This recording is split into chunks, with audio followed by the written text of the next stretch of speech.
Hello, SpeedGaming viewers. Good morning, good afternoon, good evening, wherever you may be. We are here for Qualifier number 16, the very last one of our Link to the Past Randomizer main tournament 2021, the spring tournament of 2021. I am Adalor. In the commentary booth with me is Ben Crichton. How you doing today? Oh, I'm doing good. Yeah, do we still call it the spring tournament? Are we still going to pretend like there's going to be 2 of these this year? Because spoilers, there's not. I mean, we could still call it the spring tournament. It's spring enough outside in most places, right? Oh, I live in the godforsaken desert. It is long past spring here, but it's always a balmy 76 degrees in Hyrule. Meanwhile, I had 28 degrees and snow this morning, and now it's 53 outside. So, hey, weather, cool.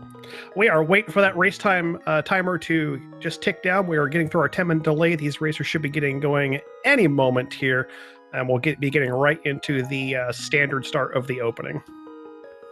Yes, indeed. As all of the qualifiers, and indeed all of this tournament, this is hard item pool standard start. And we are going to be restreaming Adirondackrick and jkoper, 2 top-tier runners. Should be a good race.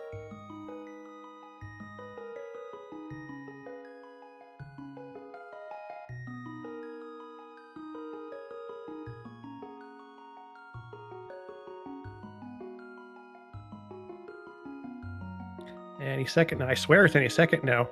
We're waiting on it. We're almost there, I swear. Yep, there we go. I hear the sounds. Yep. All right, and we are off. Make sure you turn off the stove before you leave, Link. Don't forget it. Don't want the house to burn down while you're gone. Good advice. So, are we seeing Fire Rod in here? No. Oh, okay. Not that early Fire Rod, like at least one other time. And actually, looking at the official results summary spreadsheet, it looks like Rick might have something to prove here. He is currently sitting at 131. Only the top 128 of these qualifiers will move on to the main tournament. So he is right on the bubble. Yeah, Rick is definitely on the edge here. He's going to try to play a solid game and hopefully get a high enough score that it brings his average up. We have a Burna start, one of the trickier standard openings. So you have to really be careful with your magic management in this one. Yep, and Rick showing off some nice game knowledge, trying to farm a bomb from one of these green guards, knowing he's got 2 small magic refills to make that back up. Yeah, we're hoping to see some drops from the guard pack to get a glimpse of whether they actually have a bomb in it. It looks like it's starting with a heart, so there is a chance. I think if the next one is a small magic, then there's like the 4th drop is a bomb. I think it is. I believe that's the case. The way I always remember it is if you get 2 hearts in a row, you're not on the prize pack that you want. But I forget what it is that you do want to see. Yeah, 2 hearts is the the hearts and arrows mix, which is not one you want.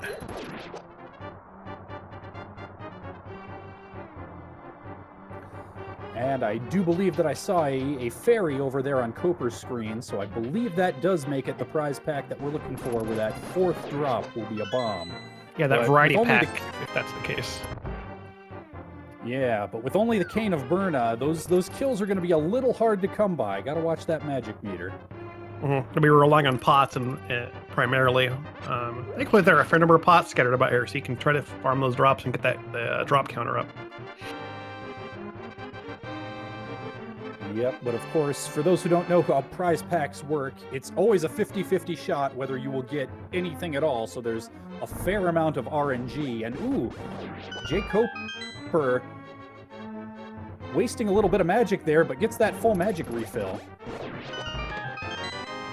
Thankfully, we don't need too much more magic here. The only real hard requirement we're going to run into is in the key rat room. Everything else that I need to kill them now is just, they've got 2 pots down here to kill the ball and chain guard at the very least. It's a little bit slower, but if you need to conserve magic, it's an option you have. And in answer to a question in chat, if you do run out of magic, it gets refilled upon a death or a save and quit. Not exactly what you want to do if you can help it, but you will not lock yourself entirely out of the game.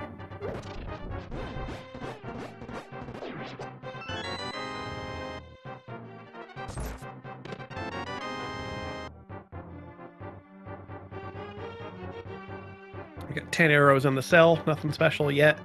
We are on our way up with Zelda, about halfway through the escape sequence. We're going to make our way back into the sewers, where we'll have a different prize pack to investigate and see if we can get a bomb drop from that one. Yep, and I believe is it the snakes that are also on that same prize pack as the green guards? I do not remember if they're in the same... I can't say for sure. I don't remember which... I know the guards are all together, but I don't remember which, if it's the snakes and or the rats that are in that pack too. I think the rats are different. Yeah, fairly sure the rats are the different prize pack. I'm just thinking because there's that snake hallway, and Koper's managed to come out of his required guard kills with nearly a full magic meter, so he'll have the luxury of killing some with Burna if he so desires.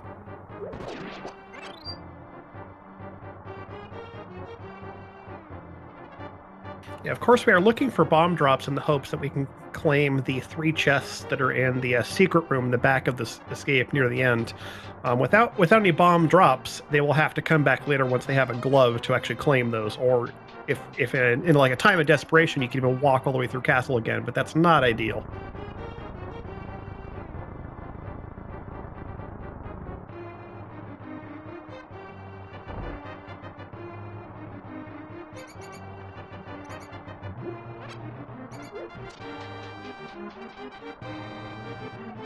So answering another question in chat, out of 7 different prize packs in the game, there are 3 that have bombs in them.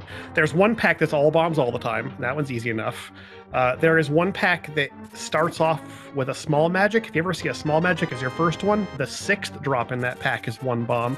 And then there's the large variety pack, which starts off with a heart and then a fairy. If you have that one, the 5th drop is an 8 bomb. That's the one you really want. Yep, and indeed, it looks like Koper was able to leverage his extra magic meter and farm that out of a snake.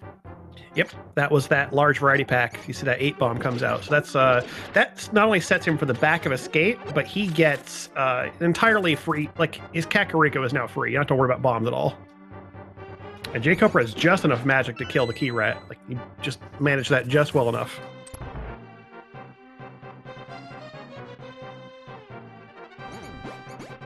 Now we get to see if Rick is going to be missing on anything important here. Nope, nothing missed there.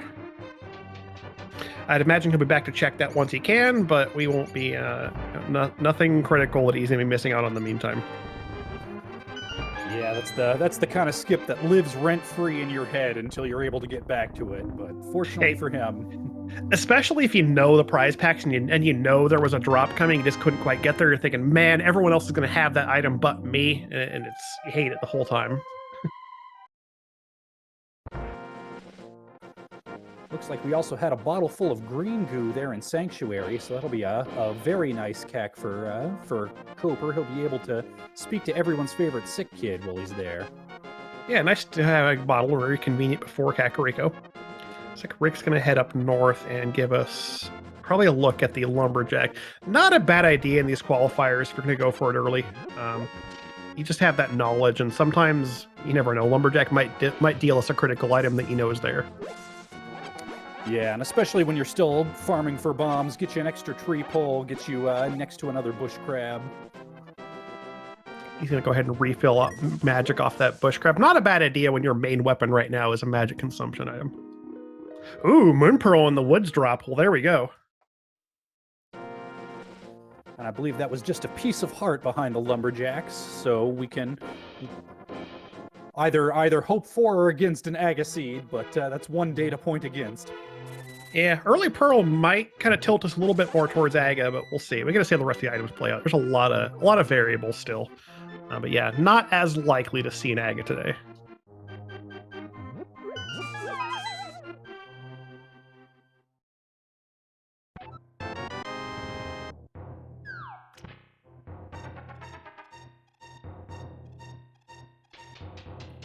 And Rick opting to continue on from the Lost Woods, still with no bombs nor enough rupees to purchase them.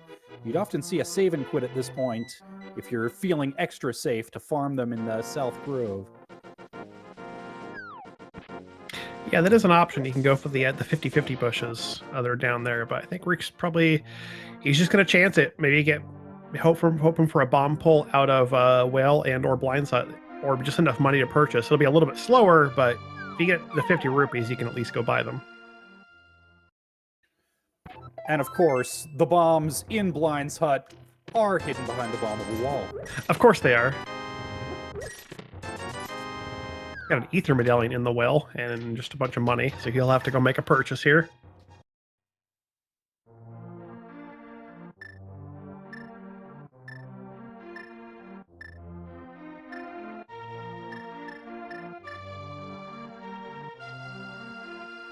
And this is just one of those awkward starts because, and he is gonna go ahead and check Tavern and Sick Kid first just in case, but that $50 for 10 bombs will bring him back down below the threshold to speak to the bottle merchant for another check, which is unfortunate.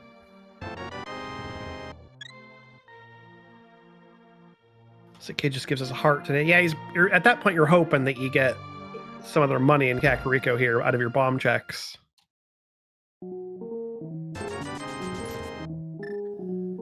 And it looks like I missed it, but chat is making it sound like there was a hook shot hidden behind one of those bombable walls.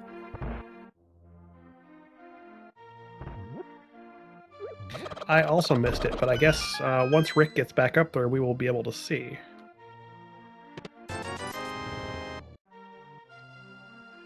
Got the chicken clip. Bit of a risky strat to go for in a race situation, considering if you get the unlucky frame, you can get soft lock and have to save and quit. But he gets it. Yep, and it's one of those fun, swaggy little maneuvers that gives you absolutely no advantage, but dang it, it's fun.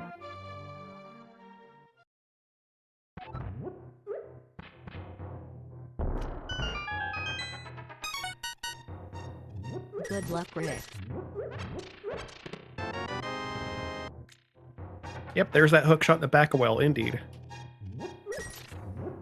Yep, it's got to be tempting when you're facing this awkward start to say, well, you know, maybe I can just skip it.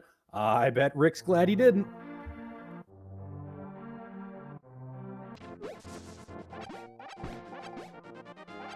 Meanwhile, jkoper is working on our starting check to South Shore. He's heading right to the mini Moldorm cave and skipping out on the dam for now. Yeah, this is often a move that you see if the runner is planning to swing back left, get the 2 dam items, and then head to a Gina cave.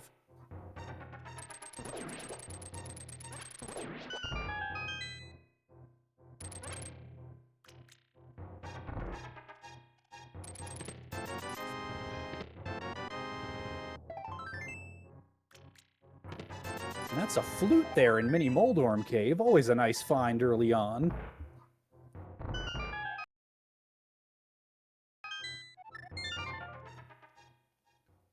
Especially when you've beelined that Moldorm Cave. That flute will just take you right back to Dam. It'll take you right close to Ice Rod Cave. Just makes your routing so much easier.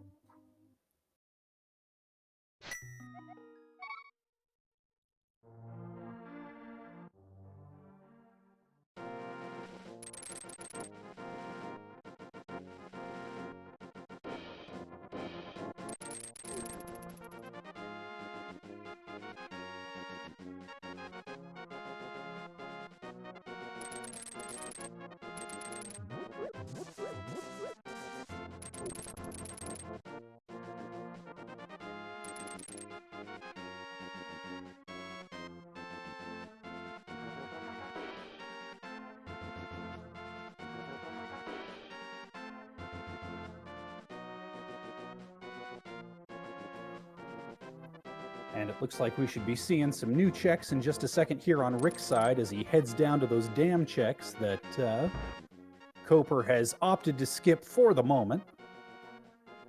Just a big heart on library, so we won't be seeing that. That big heart will most likely be replaced eventually with a green 20 once they're at cap. Yes, indeed. We are playing hard item pool, meaning we won't be seeing any mail upgrades. Hearts cap out at, I believe, 14, and no silver arrows, no butter sword. Yep, 14 hearts is indeed the cap. 3 swords, 2 shields, 1 bow, no armor. It's basically mimicking the end game equipment you have in the NMG speedrun.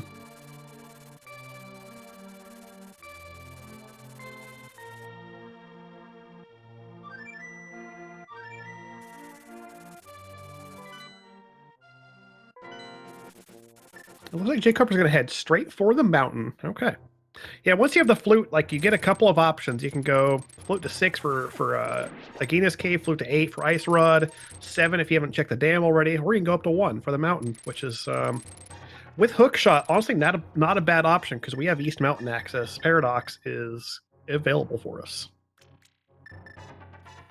Yep, that would definitely be the high percentage item density play. He is taking some time in the dark here to rescue a certain old man for an out-of-logic item check. It's a bit tricky to do this in the dark with no sword in particular. There are a couple of good options for this. You can use the hook shot. You can get a good idea of where you are. I like bombs personally. You pop a bomb down, you can see where you move relative to it. It gives you a good idea of where you are in there. Ooh, there's our bow, an old man. Okay. That's a very nice find. With flute and an early flute and an early bow, we could even see potentially an early play to Eastern. Haven't seen a map check yet, so we're not sure whether that's going to be worth it as an objective dungeon. But we'll get that information soon enough here, I'm sure.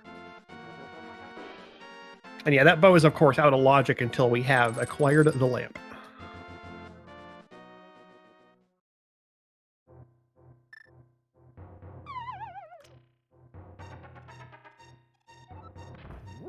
It looks like Rick's taking a different tack with that flute. He's opting to head to desert area. Just a buck on the ledge, not a big deal. But there's Fire Rod and Hammer. Mountain's got the value today. What a good start to Paradox. We got 5 more coming. Can it keep it up? We get Dark World access in Paradox? I mean, does it need to keep it up? I think it could kind of rest on its laurels at this point. I think we can keep going here. We can get more out of this. Flippers. Well, when you're right, you're right. There's flips. One more big item. Come on, you can do it. A sword. Yeah. There it is. And a mirror. Wow. What a paradox. Why can't Hype Cave be this good?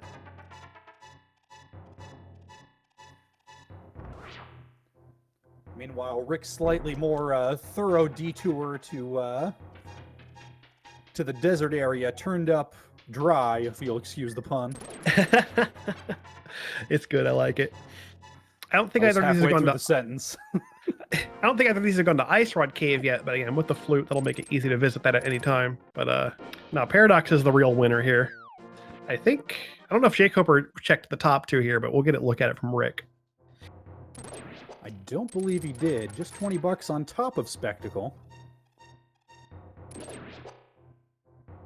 And there's our glove inside Spectacle Rock. Oh, wow. So the mountain does have Dark World access. He's had a detour to Spec Rock Cave to get it.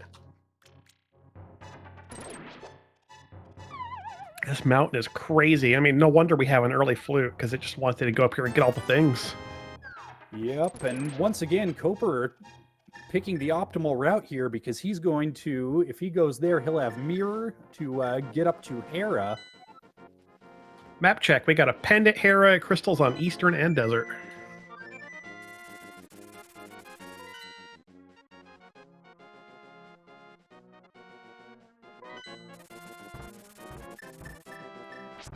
Okay, Koper took a second to think about his next move, but he does opt to flute back to 1. He will be getting that glove momentarily, as Rick takes the opportunity, speaking of glove, to go find the nothing in back of Escape.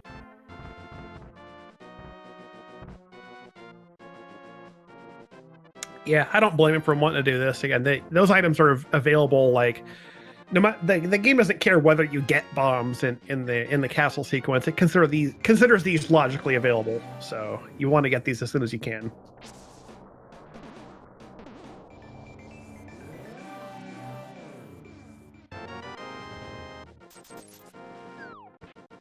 So jkoper is going to pop up and maybe dip into Hera. Yeah, he's going to go for it. Okay, pendant Hera. I mean, you've got all the items needed to clear the dungeon. Plus, you have a hook shot, so you can take the quick Hera pod up to the top if you so desire.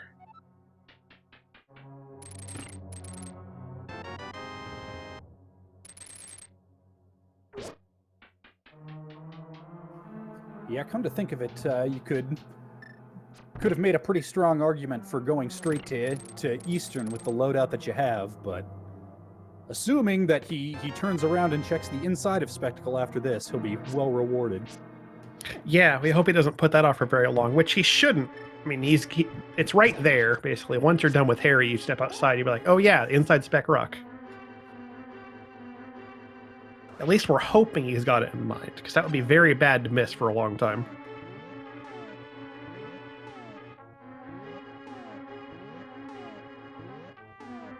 Send up the Hera pot. He's a little bit off. One more pixel. One more. I think that looks good. No, knockback was off. All right, he's going to do the basement. That's understandable. Give it an attempt and say, all right, I'm not going to get it this time. We're going to go for just the basement. Yeah, especially with that bootsless bomb setup that's just takes a little longer, tends to involve some menu buffers. It can be time consuming. Yeah, either a lot of menu buffering or really precise like one frame taps if you've got hardware that lets you do that, and the physical dexterity to do so, which not everyone can do.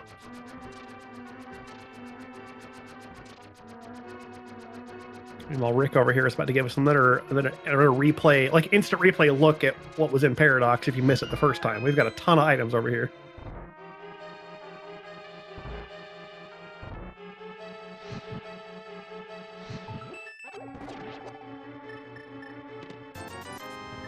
First item in Hera is a big 20 in the basement. Totally worth it.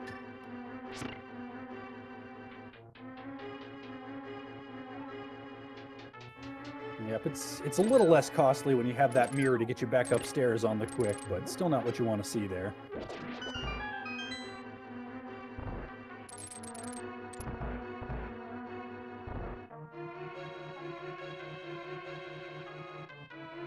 Answer another question in chat. We have 59 racers in this particular qualifier, which is, once again, number 16 is the last one.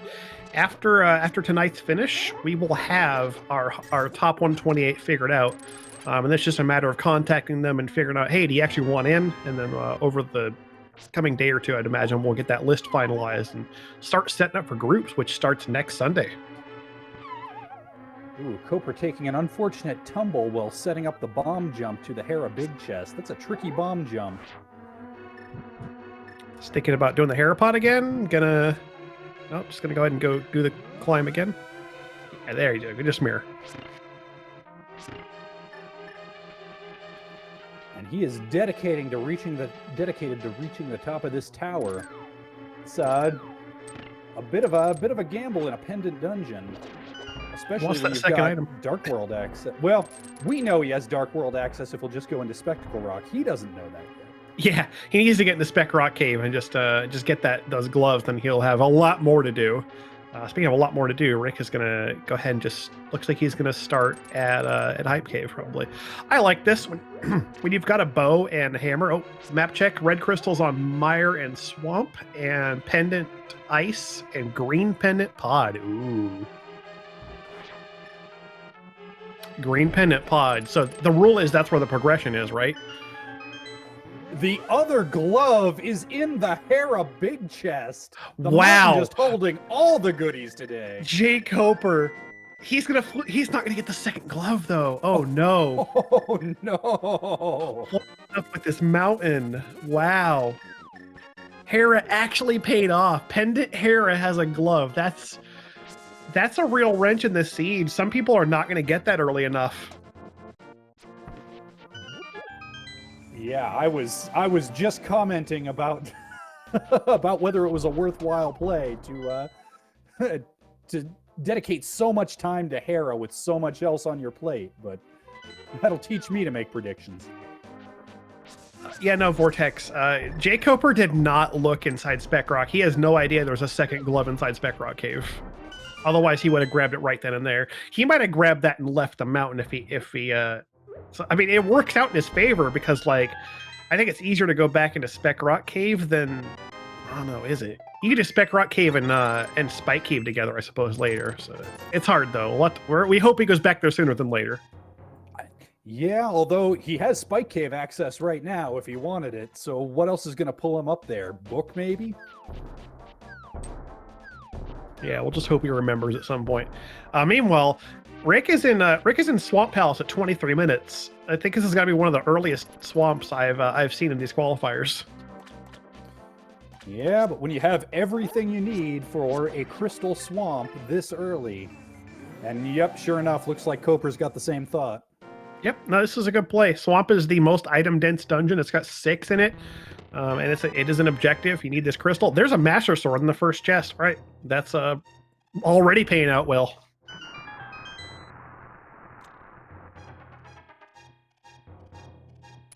Also, yeah, chat's talking about how people have gotten punished by not going to Swamp. Yeah, I think the qualifiers have taught us that Swamp Palace is a big deal, and you're just going to go for it when you can. Yep, I'm gonna blame avoiding swamp entirely for my own self getting knocked out. Not a matter of skill at all. Totally swamp. Swamp Palace is to blame there, absolutely.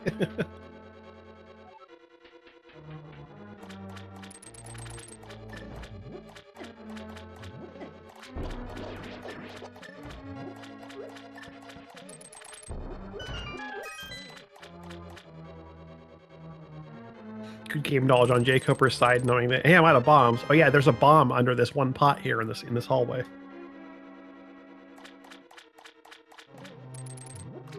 And another one even.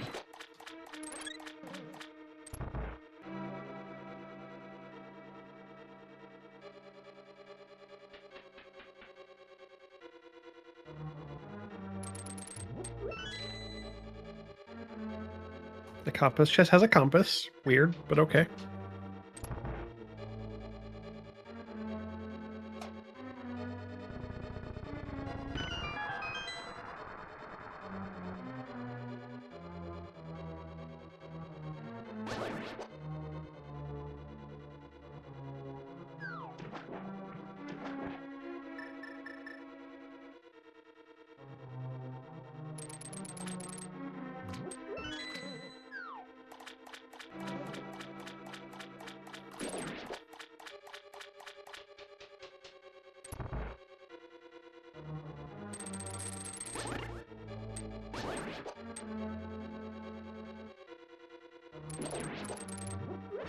Like about these guys opting to just do the usual method of getting the key and then flooding the trench, which is perfectly fine.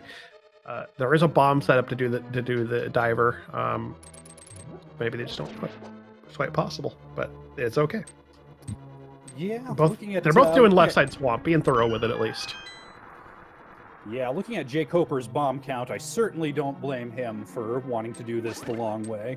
Also, yeah, here. If you're not confident, yeah, risking it with 2 bombs might not be the best idea. Yeah.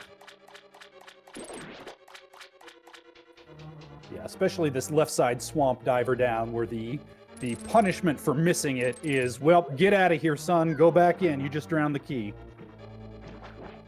It's not fun when you have to leave the dungeon to get that key back. No. At that point, I think you'd just be like, well, I guess I'm just skipping left side swamp today.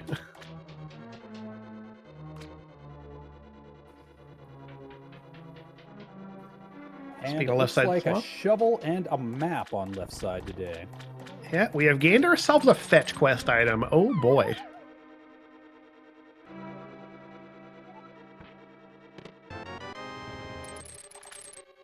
But one that's right along the way if our runners opt to head towards in the direction of dig game from here. Yeah, not a bad route really, because you can leave swamp and just go west, hit like dig game cave 45, Stumpy, and you can just work that flute spot, dig spot into that route as well. No, jkoper did not find that second glove in Spec Rock because he got his glove in Hera Big Chest. So both the gloves as well as all those other items are on the mountain. Yeah, what did we find on mountain today? Bow, fire rod, flippers, both gloves, and hammer and mirror. Loaded absolutely crazy.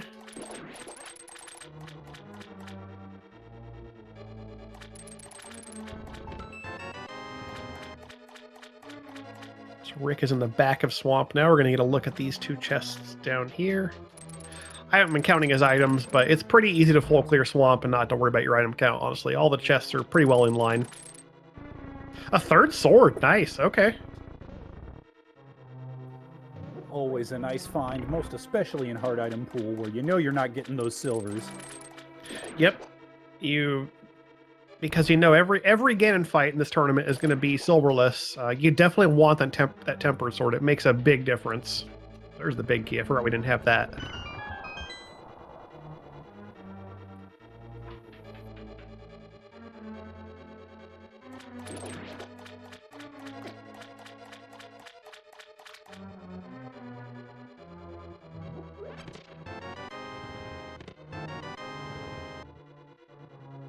Yeah, the crazy good route in this seed is you go up to the mountain, and not only do you get like you opt to clear Pendant Hera after getting all those items, and I don't think many people are going to do that.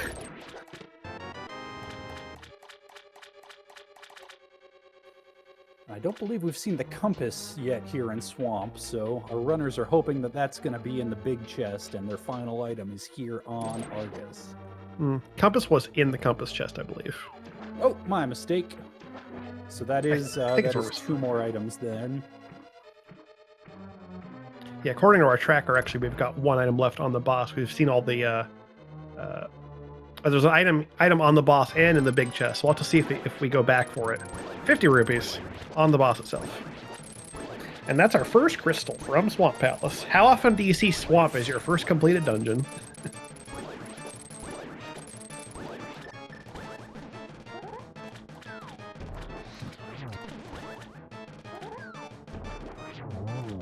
All right, chat, we got a prediction coming. What is it? Who's getting the mitts first? Pick your favorite. Man. That's a tough one, because that's tough. I think I gotta go with Rick on this one, because I feel like jkoper, I don't know, I just had this weird feeling that jkoper is going to put off Spec Rock check for basically until like the end of the game, whereas Rick might have a little more to look for on the mountain still. Yeah, it's hard to imagine what pulls Koper back up there, whereas Rick has at least the 2 in Hera plus Spike Cave, plus if he finds book, potentially the tablet, so little more that might get him back up in that direction.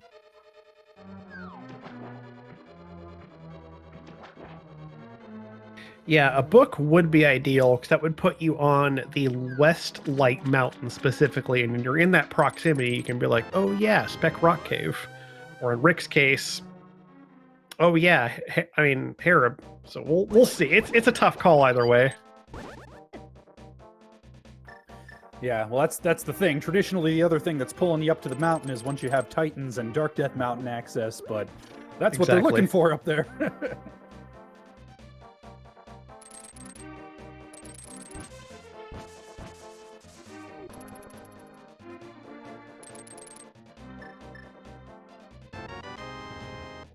Got a Bombus Medallion on Stumpy. That's 2 out of 3. We know we need both of those. We're going to need medallions for both Meyer and Turtle Rock being crystals. So that's good news that we are 2 out of 3 on medallions.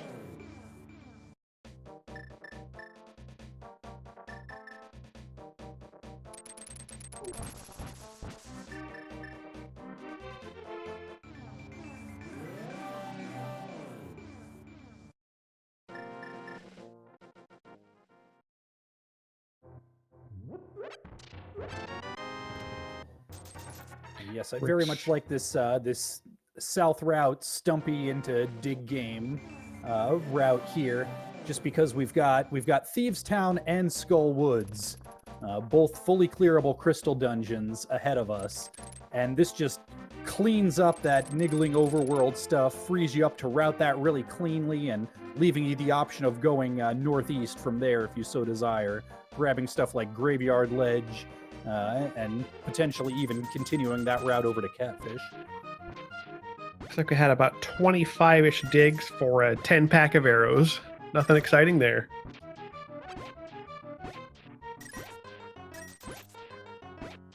All right, where's Rick headed? He is floating to 3. We're probably going to see Village of Outcasts with Thieves Town and... oh, yeah, we have Fire Rod for Skull Woods. Like, these dungeons are just completely clearable. Let's go.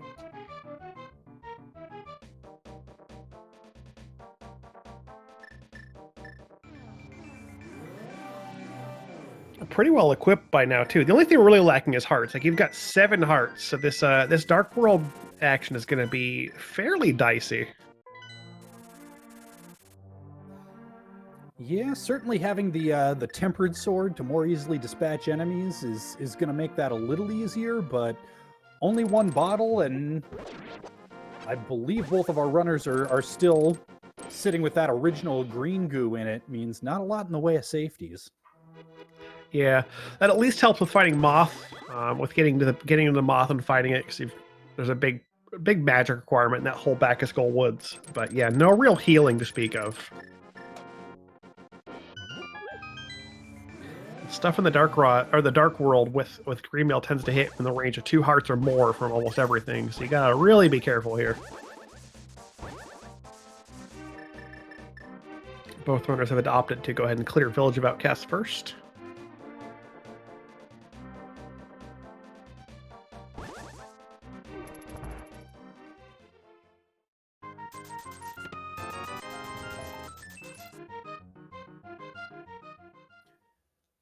And as chat is wont to do, speculating about what kind of what kind of trolls the seed could potentially throw at us.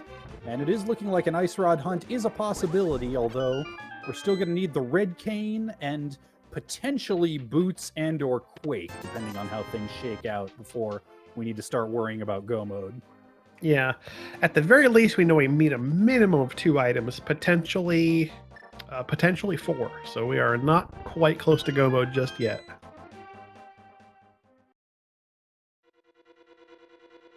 Meanwhile, these 2 guys are keeping up with each other. Rick and jkoper both in Thieves Town here doing the front 4.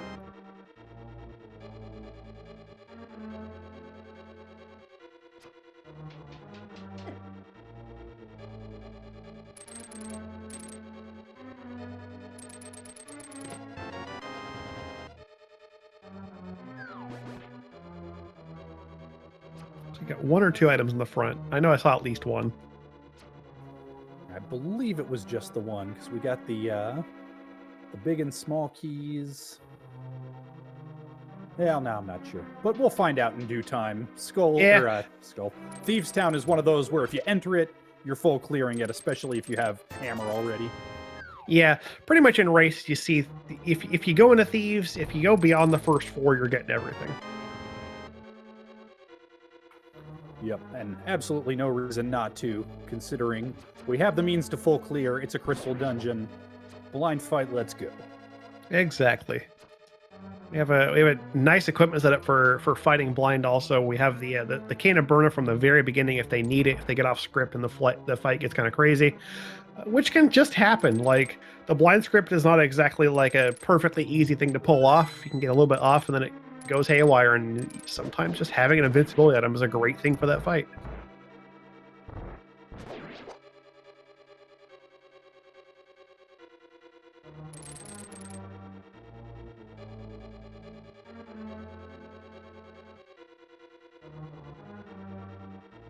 Rick is paying a lot of special attention to those bugs. I think they hit for 3 hearts on Greenmail. It's a lot. They are surprisingly damaging for little bugs.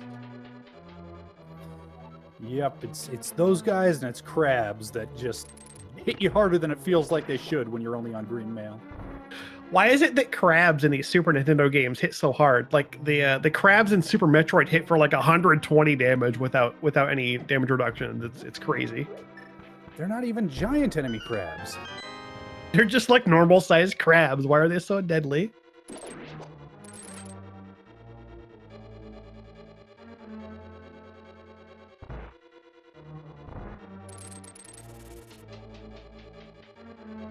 All right, we're still hunting more items here. So we got a map in the attics. I think like the rest of Thieves Town is all items here at this point. We're hoping for some goodies. I mean, with as many jet seeds as we've seen in this set of qualifiers, why not have 1 more for the last one?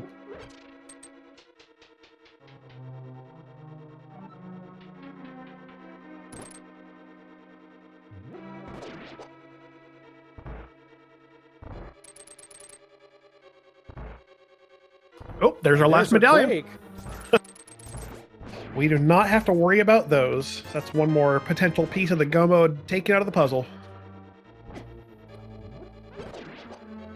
Yep. Now, boots would definitely be a nice find, even if they don't wind up being required. But other than that, we're down to just the red cane and the fabled ice rod. Yep, and when I say we, I specifically mean we, the viewers. Both of our runners need to find another glove. We know where they are. Yes, of course. Yeah, boots, of course, being a straight up coin flip chance of desert being boots locked mechanically to even get to the boss. It's a 4 in 7 to be logically boots locked. So with desert being a crystal, we are slightly more likely to find the boots than not in this seed, and so more logically accessible. Nope, blind is a red boomerang for us. It's not a bad red item, but it's not the best red item.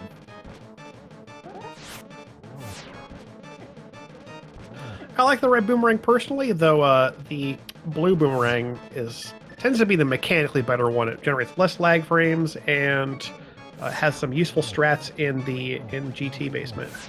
jkoper showing us, yep, sometimes this fight gets out of hand and you want to use the Cane of Burna to secure a victory. Nothing wrong with that.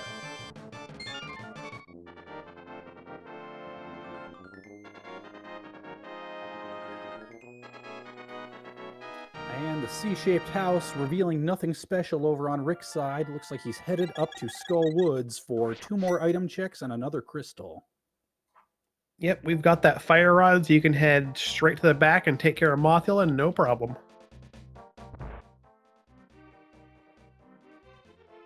Early fire rod when you got a crystal Skull Woods is nice. You don't have to think about, like, man, do I put off Skull Woods and wait till I got the fire rod and just be optimal about clearing it? Man, no decision to make. You just go for it whenever you feel like it. Yeah, skipping that front of Skull is one of those plays that'll bite you more often than not. Yeah, these qualifiers have done that at least once. Whichever the one was that had the hammer in Skull Woods front, and I skipped it because I was putting it off for fire rod. Well, that taught me a lesson.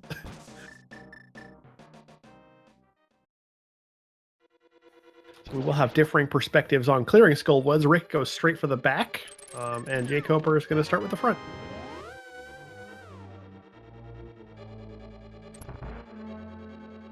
Yeah, just to confirm, our 2 gloves, both of which runners got 1 of, are in Hera Big Chest and Spectacle Rock Cave. Rick got the one inside the cave, and jkoper skipped that and didn't even look inside and just went up Hera, pendant Hera no less, and found the other glove in the Big Chest. So they are both missing a glove on the mountain.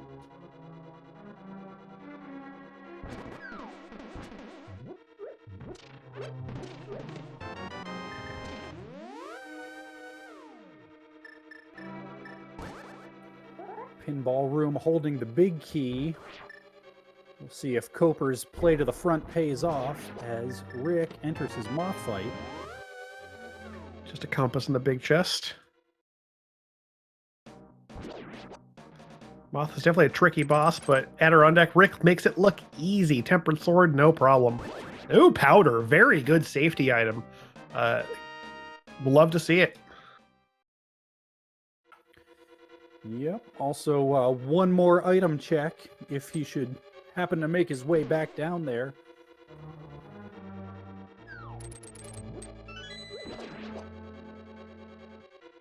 Yeah, Orange said it right. Unavoidable powder is the best powder. Indeed, when the game gives you free powder on a boss, it just feels good because you know you're getting that, and you know you have much greater safety in the Ganon Tower climb in particular. Yep, and answering a chat question, yes, Skull Woods has 2 items, which is why Rick went straight to the back here. If he'd found his second item in that chest that he just checked, he'd know that he's good. But since it was just a small key, he's going to be doing some more checks on his way out of the dungeon.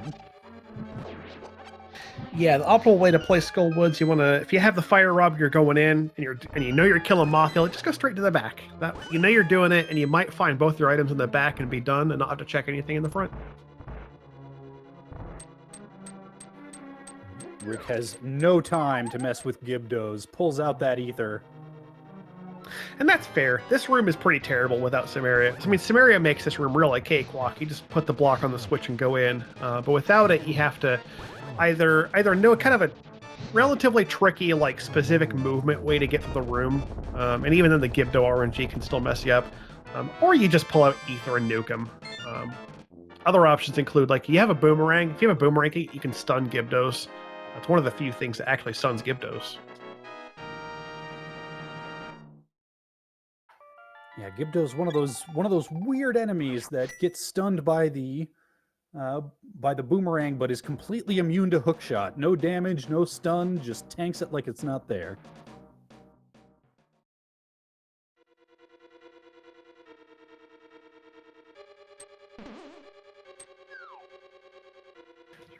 Rick's going to go ahead and hunt down the other item in Skull Woods, and then we'll be out of here once he's found it.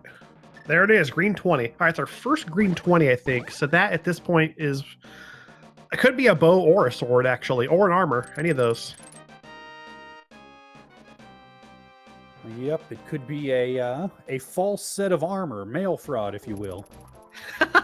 Look at these guys, perfectly synchronized, walking out of Skull Woods and checking bumper ledge here. So just to reiterate a little bit about what we talk about with the green 20s. Ooh, a lamp on bumper ledge. That is locked by a cape. Interesting. So, as I was saying, yeah, with the green 20, you only see those in Link to the Past Randomizer when an item has been replaced in the pool by some condition. And that condition here specifically is that we are in hard item pool. So that means that that could be like the fourth sword or the second bow or any armor upgrade that when collected, it just turns into a green 20 instead, because we are not allowed to have those. Yep, and heart containers and heart pieces will start turning into those, but not until much later, with our runners still only having 7 hearts to their name. It'll be a bit. Yeah, I think the pool specifically consists of like 16 heart pieces and then a Sank heart and 6 boss hearts, which adds up to 14.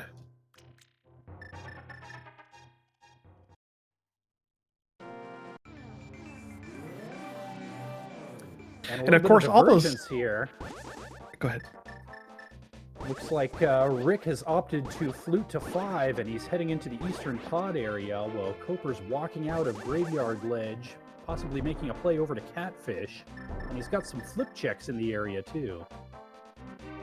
Yeah, we're finally getting some good diversions out of these. Like this route has honestly been pretty like set for them for the start here. Like you've got the early game was go up the mountain, funnel the items. You get in the Dark World. You want to do Swamp Palace because it's fully available and it's the most dense dungeon in the game. You knock out Village of Outcasts because you've got 2 crystal dungeons, and you're like, all right, now where do you go? You got some options. So we get to watch item checks from both sides here. Rick, first off, is going to give us a look at Saha's back closet. 3 items here.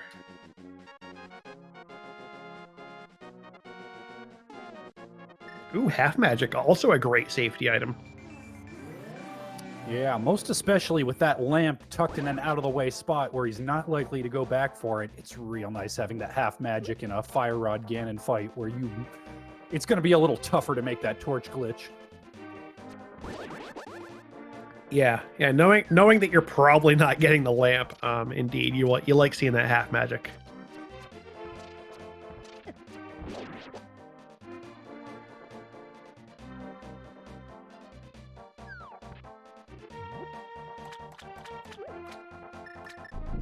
Looks like Rick is gonna... Yeah, you start with Eastern here. It's a good call. Eastern is your objective dungeon. You can do that first, and then if you come out of Eastern and you think, man, I didn't get anything good, you dip into Green Pendant Pod because it's Green Pendant Pod. That dungeon's worth 6 items. Yep, and you can take that green pendant and just turn right around and turn it in.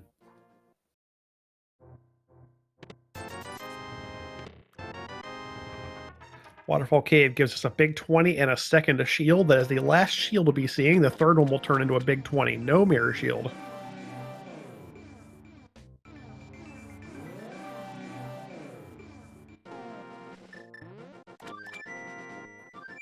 And Koper opting not to even poke his head in and see what is on Zora Ledge. As chat pointed out, he had the money for a Zora check and opted to spend it on a blue goo instead.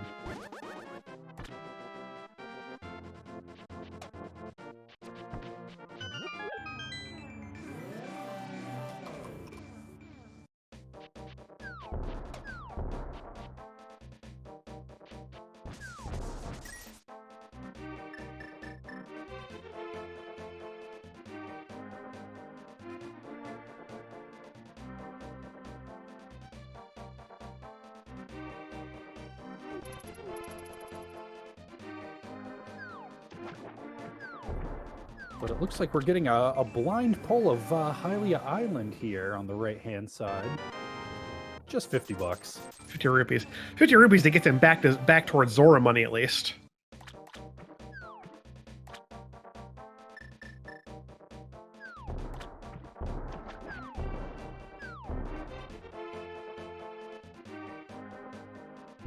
Looks like he's also going to go ahead and probably walk up and head for the pod area, I'd imagine.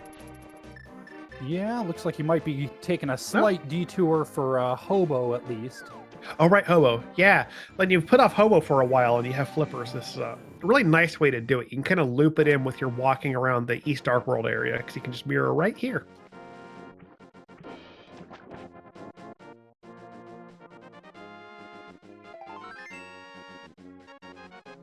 Just a quarter heart.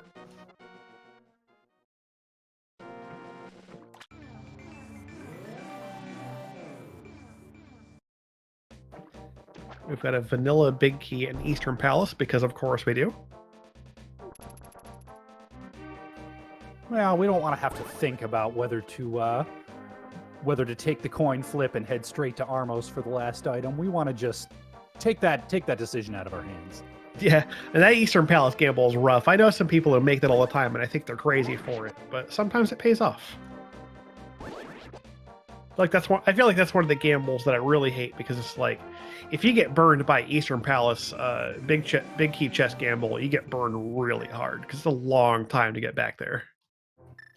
Yeah, that's one of those plays where you really got to think about what you're risking versus what you stand to gain for skipping a couple of screens.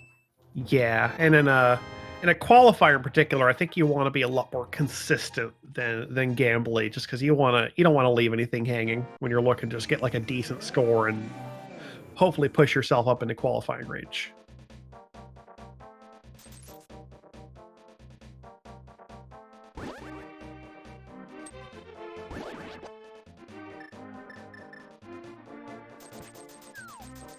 Cat's talking about the last thing is saying, so was jkoper so close to god running this? Like, yeah, potentially. I mean, it's hard to say because if jkoper had looked inside Speckrock Cave, found the glove, would he have still done Tower of Hera as being a pendant dungeon? My instinct is probably not, but you really can't say for sure. Like, routing decisions can change. Absolutely. Like, you find one item and your entire outlook on what you're going to do changes. You can be making plans for minutes ahead, and then you get one different thing and you're like, well, you just make a complete on-the-fly adjustment and go a different place. So I don't feel like he would have gone up for Hera after that, but who am I to say that? Yeah, it's pretty hard to justify a 2-item pendant dungeon right after you've gotten full Dark World access with both hammer and mids. Yeah, when suddenly you have 3 crystal dungeons you can just fully clear, like, are you really going to go for a 2-item pendant dungeon? Exactly.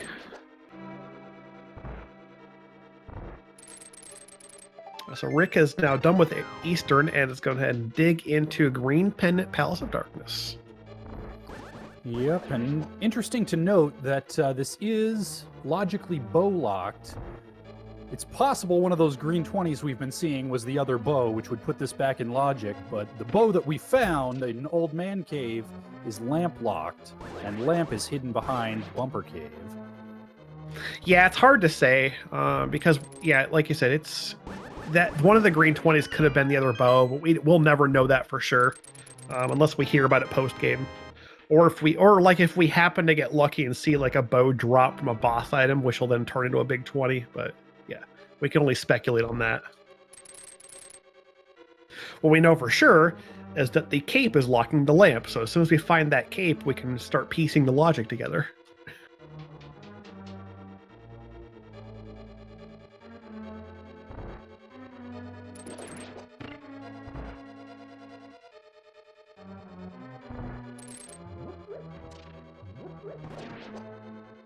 Looks like we've had 3 keys so far in the front, I think. Yeah, because he's opened the front door and the big key chest door. So quick little tutorial on pod key logic. You are guaranteed to have at least 4 small keys in the front 6 checks. And then the rest of the keys will be distributed among the back checks, not including the dark maze. typically you see 4 in the front, 2 in the back, but it's entirely possible to get 5 or even 6 keys in the front 6 chests in pod. Yep, and the big takeaway is that you want to keep your eye out, because since you can only get 2 non-small key items, what you really want to know is that vanilla big key chest might just be a key for a key situation, as indeed it is this time. We've seen the compass and the 10 bomb stack in the front here. Yep, that's used. It tends to work out that way, but I mean, all things considered equal, 2 out of 3 times, the big key chest is a small key and therefore skippable. That red hard hat's being a real bully. Rick's on to 1 heart. Oh, got a heart drop. Okay. The red hard hat taketh, and the blue hard hat giveth away. You know, for as uncommon as they are in the game, red hard hat beetles like sure are real jerks of enemies. They have a lot of health and they are very fast, like surprisingly fast compared to blue hard hats.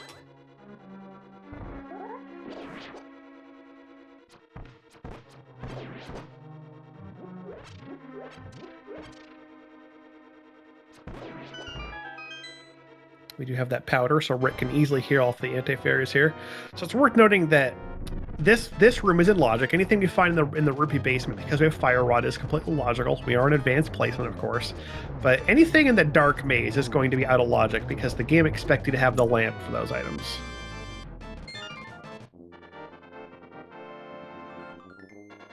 And Rick only found 1 key in the back, so that tells us by a process of elimination that the Harmless Hellway is our last small key and can be skipped. And yeah, just to confirm, talk about the gloves again. I imagine we're going to be talking about the gloves a lot because, like, it's really quite a talking point. Yeah, jkoper grabbed the glove in the Hera big chest, and Rick grabbed the glove inside Spectacle Rock Cave. So, and both of them found 1, bailed out of the mountain, and we're hoping at some point they go back. I mean, they have to go back, but we're hoping they do it sooner than later.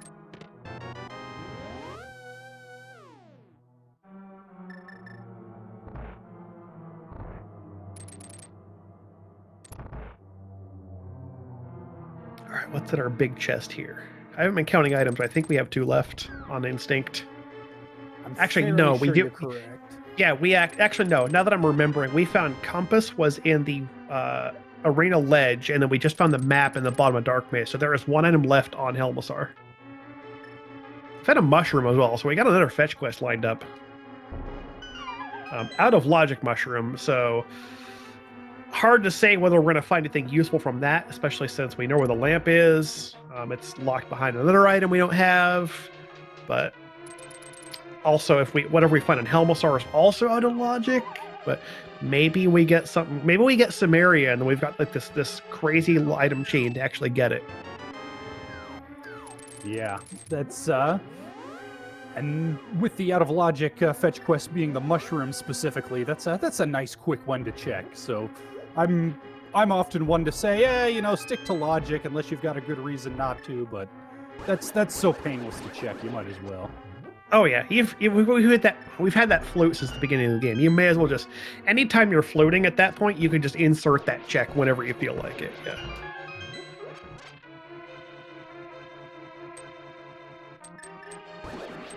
And as chat points out, we do have 1 item on Helmassar plus whatever's hidden behind the green pendant. So 2 more checks coming up here real quick. Yep, don't forget that green pendant, increasing pod's value.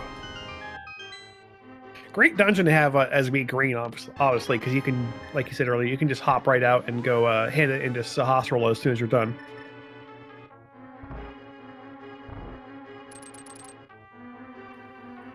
And then the question is, though, if both of those checks come up dry, where do you head from there?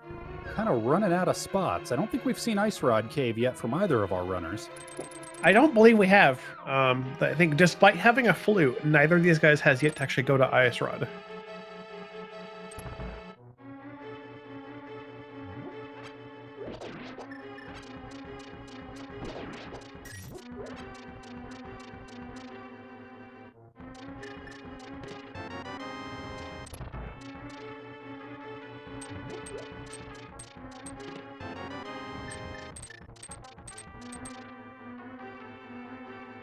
And Rick is into the Helmosar fight, having successfully navigated the dark basement. Fire Rod makes the turtle room not really so bad to handle.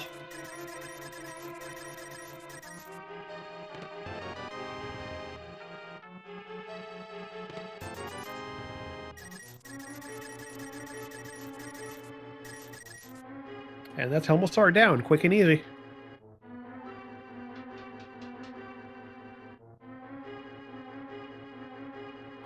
And he is holding the red cane. There. Oh, Samaria is on Helmosar. Wow.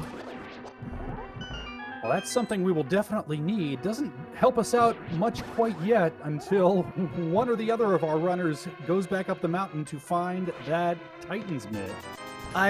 What did I say a couple minutes ago? I think I was talking about specifically Helmosar having, oh my, well, I don't know. All right then, game. Cool stuff.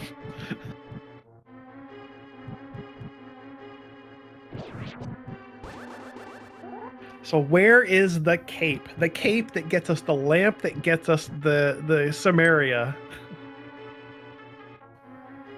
Thinking about spots we've got left in Logic, we've got Zora, we've got Zora Ledge, we've got Ice Rod Cave. Man, that puts us at 2 for 2 on pendant dungeon checks paying out. What's our last pendant? It is Ice Palace. All right, what's in Ice Palace? Our boots for Boots Lock Desert. I think that's the only thing that could be in there, progression-wise, at this point. Or the Ice Rod, straight up. Oh, yeah, Ice Rod. You are correct.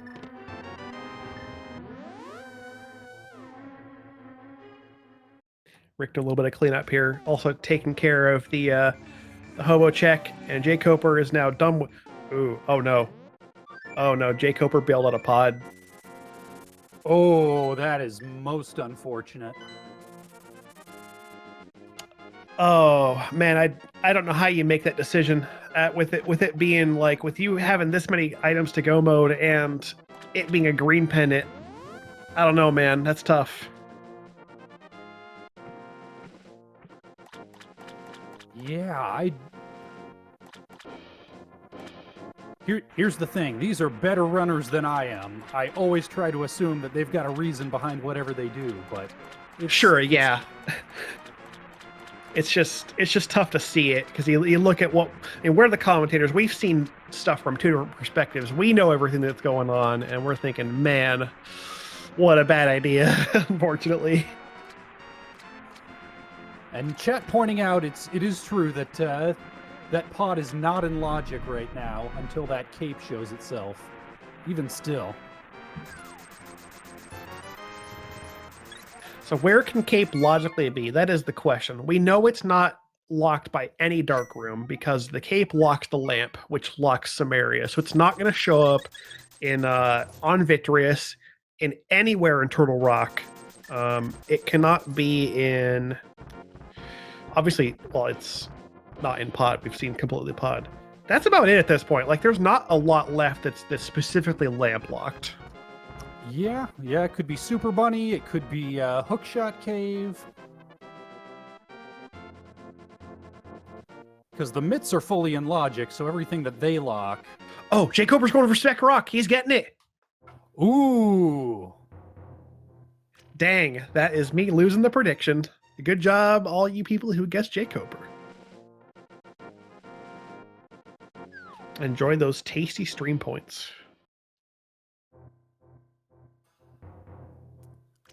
And in answer to chat, no, we have not seen Spike Cave yet, so that's another possibility, and actually has been for quite a while.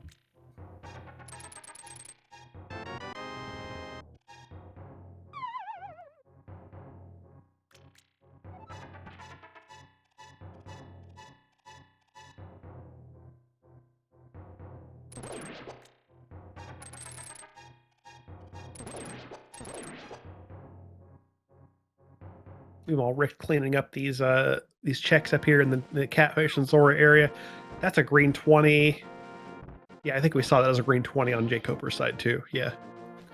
Yeah, I believe you're correct. What we didn't see on jkoper's side was anything in the Zora area, either the fish himself or the ledge. Hopefully we'll see that in a second here from Rick.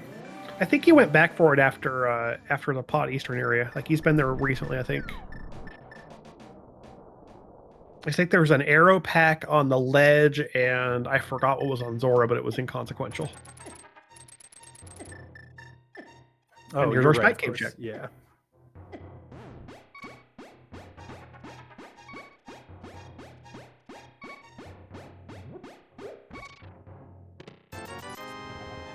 Samaria was on Helmasar.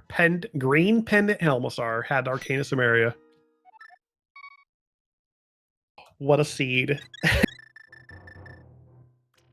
It was looking awfully kind of really close to a jet seed in the beginning, but it's thrown a couple of wrenches at us, which has made this really interesting to play.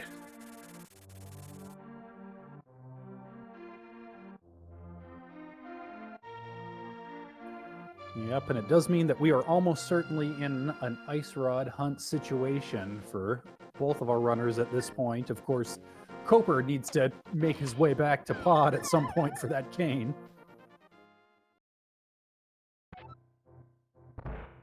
Just giving us a look at Magic Bat here. And Rick is finally going to Ice Rod Cave. Yeah, I can definitely see why you put it off for this long, because you kind of want boots just to make it a little quicker. But at this point, you've already done your flip checks. The water walk's not going to do you any good. You might as well get to it.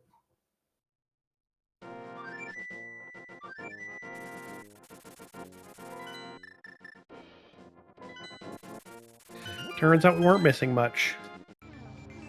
All right, jkoper is going to give us our first look at the Meier area now. We're going to check Meiership, see what that medallion would be. Not that it matters at this point, but we can speculate, I guess, about how tricky that would have been. Eventually we'll see. Nope, desert first. Actually, I like this because you want to know whether desert's boots locked. So this is a good way to do it first.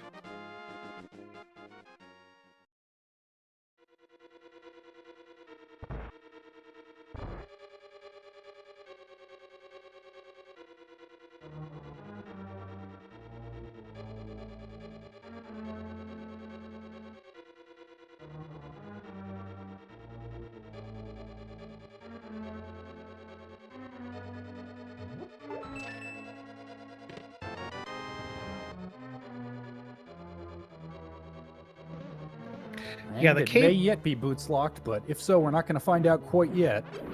Yeah, I'll have to wait and see what's on the torch here. With the small key being there, I get the feeling we're going to find the big key over here. Just feels like it.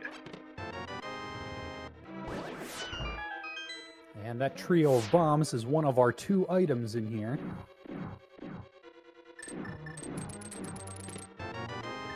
Yep, there's the big key. All right, we do not need boots for desert. Bumper ledge is the lamp, which tells us bumper ledge, or the lamp is cape locked, which means cape is not going to be anywhere that is lamp required. And going forward from that logic, Samaria is on Helmasar, so Samaria is locked by the lamp and by consequence the cape. And jkoper just saw a heart container on that torch, meaning he has found both of the items in here. Okay, that's desert for you.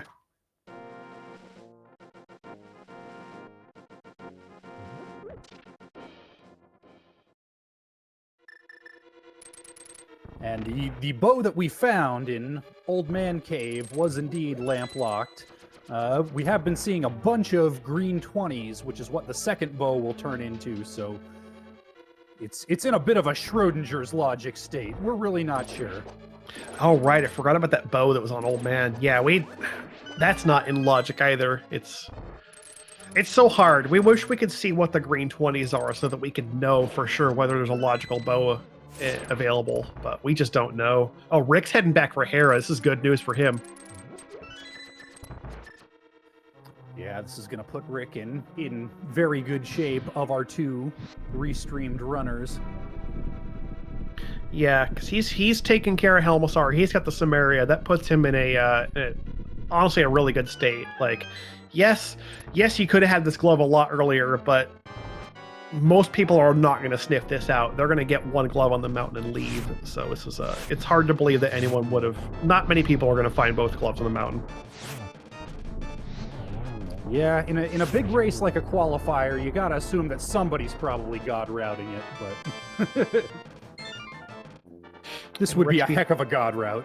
Yeah, no doubt. It's really hard to think that almost anyone's going to do that.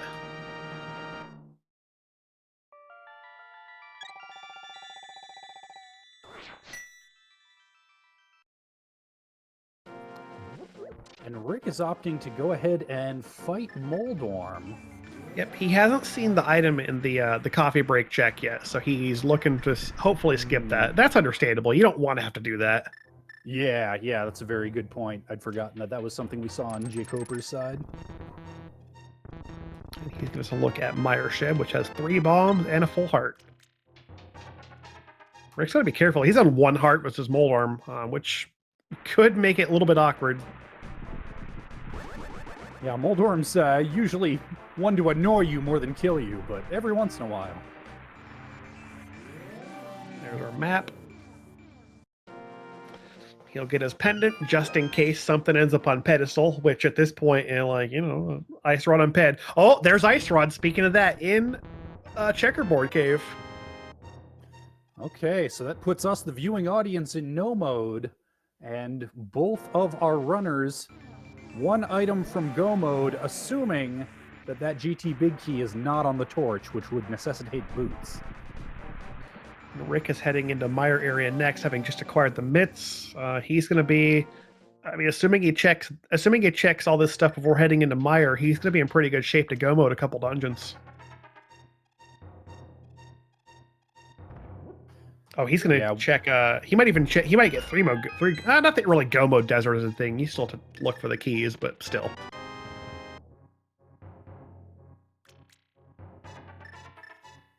Yeah, and Meier being one of those that, depending on key layouts, can be so nice to go mode. When you're 1 item from go mode, I think you definitely check checkerboard first. At least I do. And it looks like Rick agrees. Yep, he's going to make the right play here, going straight to checkerboard, going to get his Ice Rod, and he will be in official go mode in just a few seconds here. He doesn't know it yet, but we know it. Granted, there is always a possibility, there is a 1 in 22 chance that we're not in go mode, but we have to wait until we get to GT to find that out. Yep, this is what we like to call Schrodinger's go mode until we check that GT torch location and collapse that particular wave function. But it is quite likely that we are in go mode at this point, and I imagine Rick's going to treat it as such until proven otherwise. Yeah, this is definitely not a situation where you want to be going too far out of your way for checks. When stuff's right on your route, same screen, might as well grab it, but not much farther than that. Exactly, yep. So jkoper at this point is dipping into Meier, Caneless, so he is hoping for Samaria being in here, which, I mean, it happens sometimes. You get Samaria in Meier. It's a bit rude, but it does happen.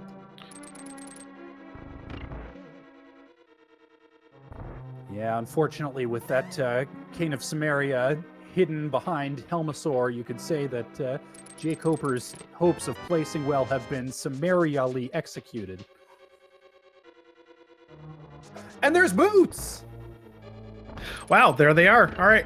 A bit late, but now we get to go fast.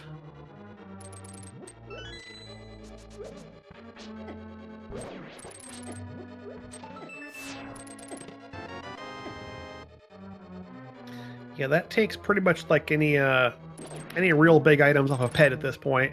The only other thing we could really even think to see would be Cape, but Cape cannot even be on ped by any logic. So pretty sure ped's dead at this point.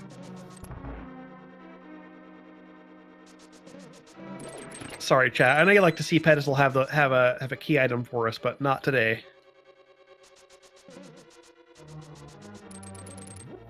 Honestly, though, this seed ended up tricky enough. We had two required items in pendant dungeons, so I mean that's good enough, honestly.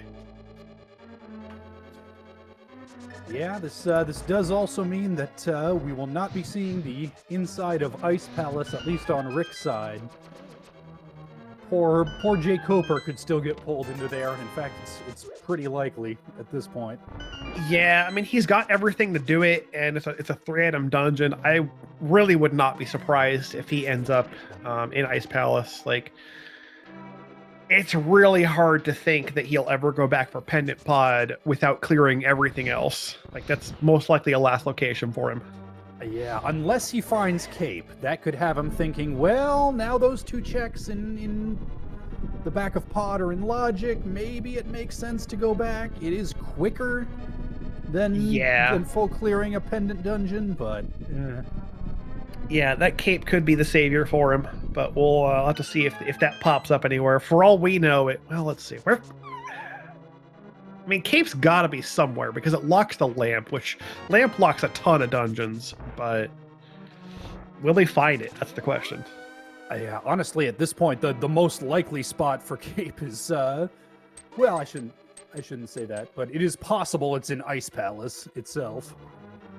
Yeah, and just to confirm, chat's asking, yeah, we have a lamp on Bumper Ledge, so it is Cape locked, and of course the Samaria on Helmasaur is then locked behind both of those items by process of the logic being dealing with some tricky scenarios once again. Like, lamp is just one of those items that it tends to be involved in the really gross logic chains, and really shows you like why being able to navigate dark rooms is such a big deal in being good at this this particular randomizer. So jkoper has finished up with Meyer. He's gotten all that he can, and I think there's 1 M left on the boss. He knows it can't be important. He's reading the logic of the seed, so he is out. But he's got to be back there eventually to take care of the boss for a crystal.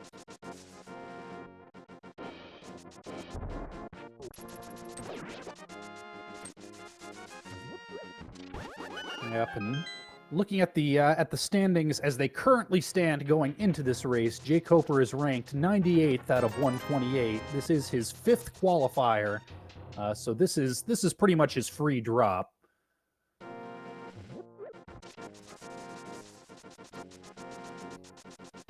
For those who aren't familiar, all runners are required to do 5 qualifiers to qualify for the main tourney. The top and bottom score are dropped, and then an average is taken of the middle 3, or more if you opt to do more. So jkoper's kind of playing with house money here.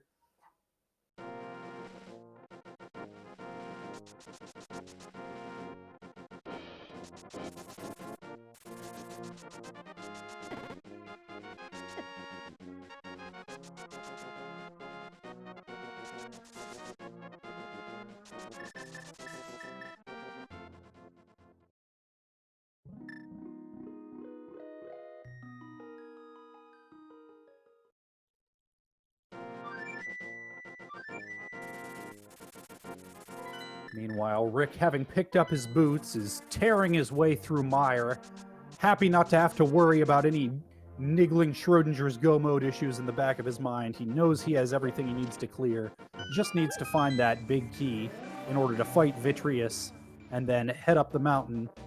Well, no, looks like does he still need to do desert? I didn't notice.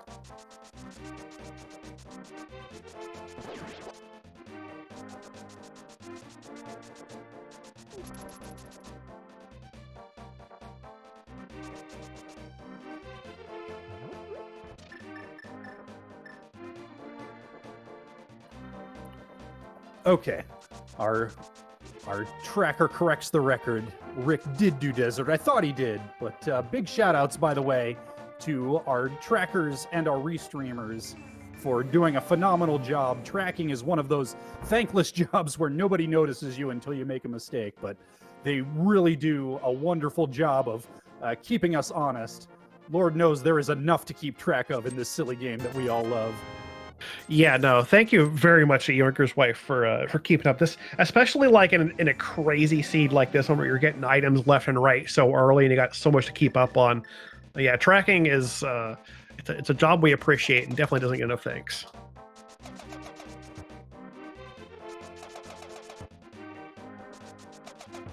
We're gonna have a lot more of that coming up too. Just to think, like in this once a group starts, we're gonna have an average of, if you average it all out, about 20 or so races every day, it's going to be crazy.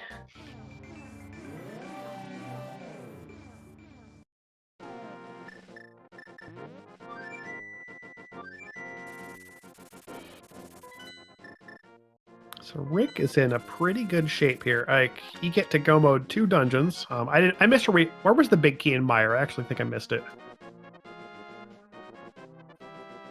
That is a good question. Oh, and there's the cape. Oh, in purple chest. Could be good for jkoper. Let's hope that sends him back, honestly. Yeah, and is he actually heading over to Bumper Cave to actually grab that lamp? It looks like he might be.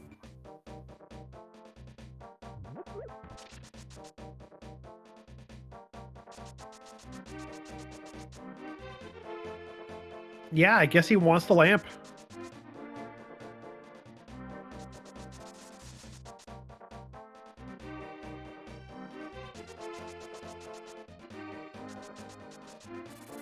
Well, Rick is showing off one of the good ways to take care of Victorious when you've got half magic and Burna. You can pretty easily just turn on Burna and just do tempered sword dashes through all the eyes, and it's really a free strategy.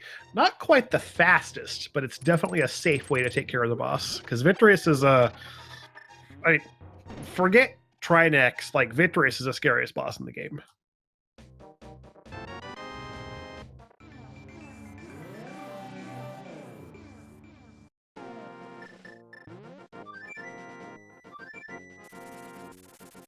All right, jkoper's got his lamp. Is he heading back to 5? Nope, going to 1. Where's he headed? I guess we're going to check out East Dark Mountain. Yeah, it's hard to fault him. He's got Super Bunny and Hookshot Cave in front of him. I don't think he did Spike Cave yet either. So we've got 6 or 7 items here, basically. So, I mean, this is a reasonable play.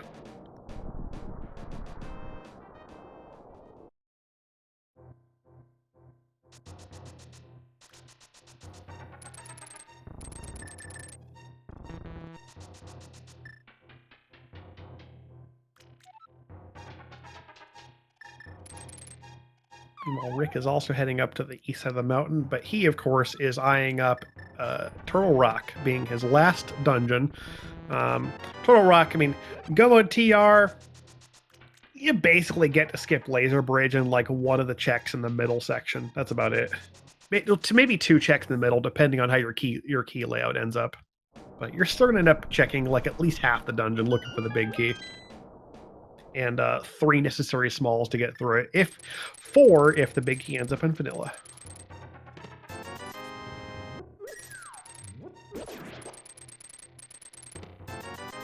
Not much good left that could be hiding here in Laser Bridge. There's a bottle, about the most you could hope for. Yeah, at this point, like, your only other saves are going to be more bottles. We've got all 3 swords. We've got 12 heart. I mean, or like full heart containers, I suppose. But yeah, bottles about the best you can find.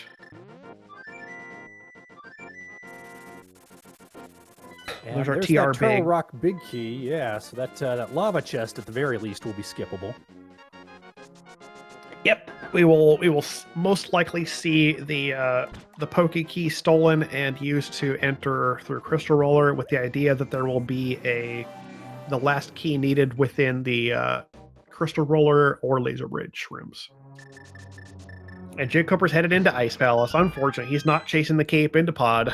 I mean, I'm not surprised. There's more here to find than there is in Pod. Yeah, you could certainly make the argument that the 2 checks in Pod are a little quicker and a little more accessible, but I don't think there's actually a wrong play between these 2. At least once you've made that initial decision to peace out on Pod in the first place. Exactly, yeah. Also, we found a free blue potion in the roller rooms. That's nice.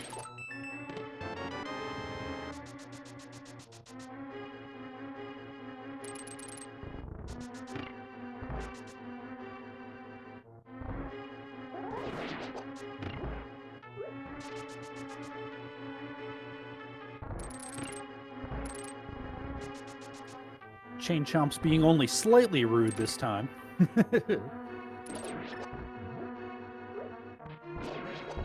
Only slightly. I find, honestly, they're at their most rude when they hop around on the north side of the room when you're trying to do Samaria strats and they keep eating the blocks. Like, that's when they're being really rude. Oh, yeah. Of course, sometimes they just like to hover right in front of the chest. It's... Do I have to pull out my invincibility item for this? Come on, Chain Chomp, be nice.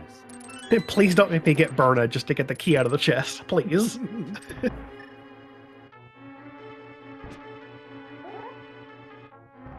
Yep, as you see, Rick has stolen the key from the Pokey and is headed to towards the Crystal Roller Room. Pretty common strat in TR when you don't have Vanilla Big. You're basically there's a gamble you make that almost always pays out. It's a very safe gamble. I think it's about like a 7 or an 8% chance that you're saying that both small keys remaining are not both in Crystal Roller and the big chest. I think that's how that works out. Yep, looks like Rick is opting to play it safe, though. He's going to go ahead and check that big chest. That's fair, I suppose. Yeah, it's a couple screen transitions. It's definitely one of those gambles where, yes, the odds are in your favor to make the gamble, but the punishment, if you lose the gamble, is disproportionate to if you win it. Yeah.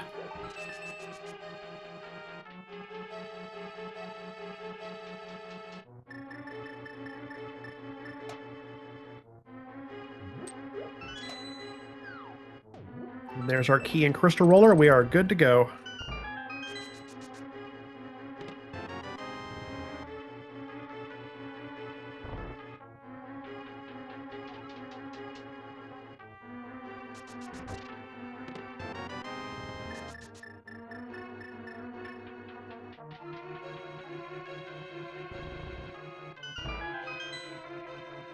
I always like this the TR Dark Room. It seems really intimidating at first, but once you learn that the pattern is actually very simple for it, it becomes quite free.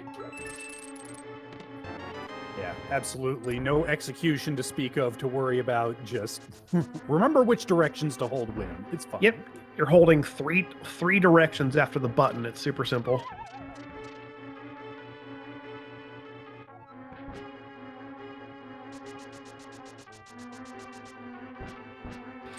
Got a prediction coming. Is that a prediction for our big key? Yes, it is. All right, chat. What do you think? 1 through 11 or 12 through 22? Me, I usually go for 18. That's always the number, I guess, when we're talking about the big key guessing games. So I'm throwing my points in for it. I like to vote 2, because you do need that small key as well, so that can be in the first chest.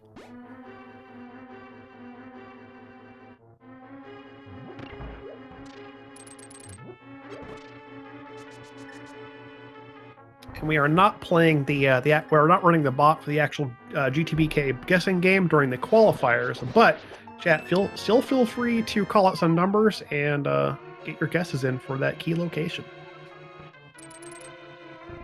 Ooh, Rick getting a little bit bullied by tricky Trinex patterns here. He's going to use the cane to burn to guarantee himself some safety. Not a bad idea. You don't want to die to Trinex, especially when you didn't take the safety door. You'd be heading back up to the middle of the dungeon. And Rick pulls a big 20 and his final crystal. We're about to get into our GT Big Key hunt. As jkoper drops into his cold stare fight.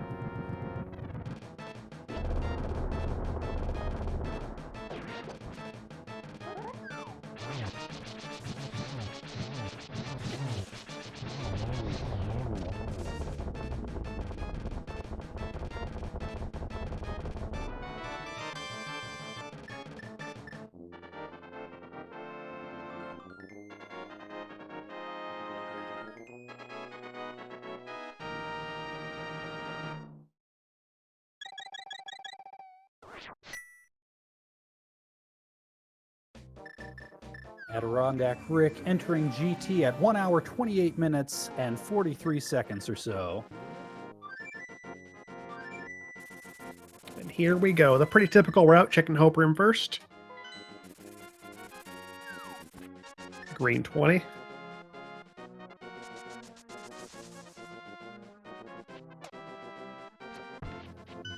Lots of folks will continue right if they find a small key in that hope room, but Rick's going to have to go left for at least a little while, and no love on the torch.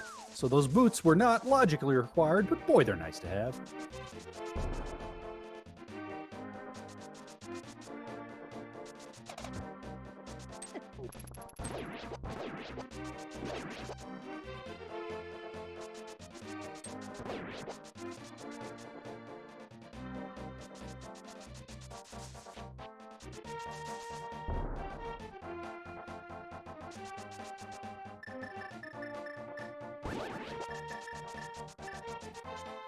All right, finishing out the Stalfos room with the 7th check. No love yet. Yep, 4th through 7. He's going to continue no DM routes this time around, which is fine. Like it's a qualifier. You play it pretty standard here.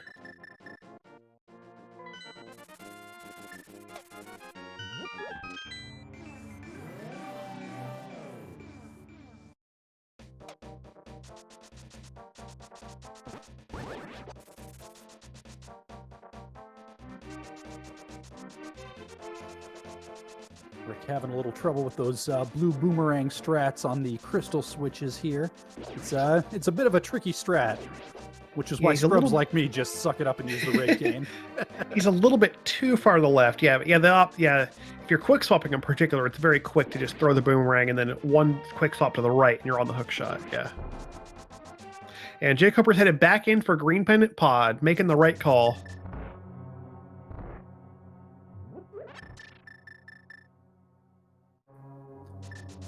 And that was, I believe, the 9th check for the GT Big Key. Only 2 more chances for those of us who predicted 1 through 11. Yep, it's starting to look like the back half is going to win. We'll see here. Random Room could prove us wrong still.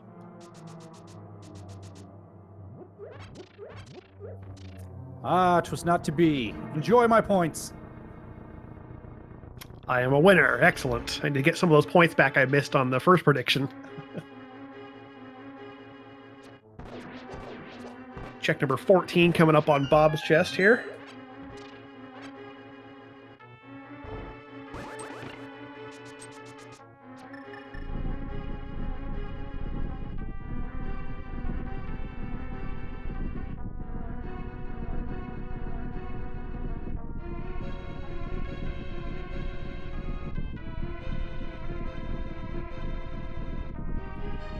Yep, everybody get ready to wave hello to everyone's favorite glitchy anti-fairy. What is he, 1/16 of a heart? Something like that. Ooh, unfortunate place to stop him there, actually. Rick got his magic drain on the way down. And here's Ice Armos.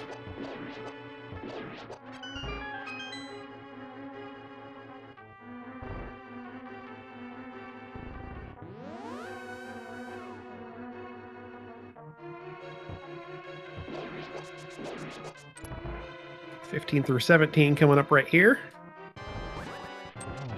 Number 16. 16 is our winner. If you guessed number 16, congratulations. You win. Congratulations, you did it. Pat yourself on the back. Well done.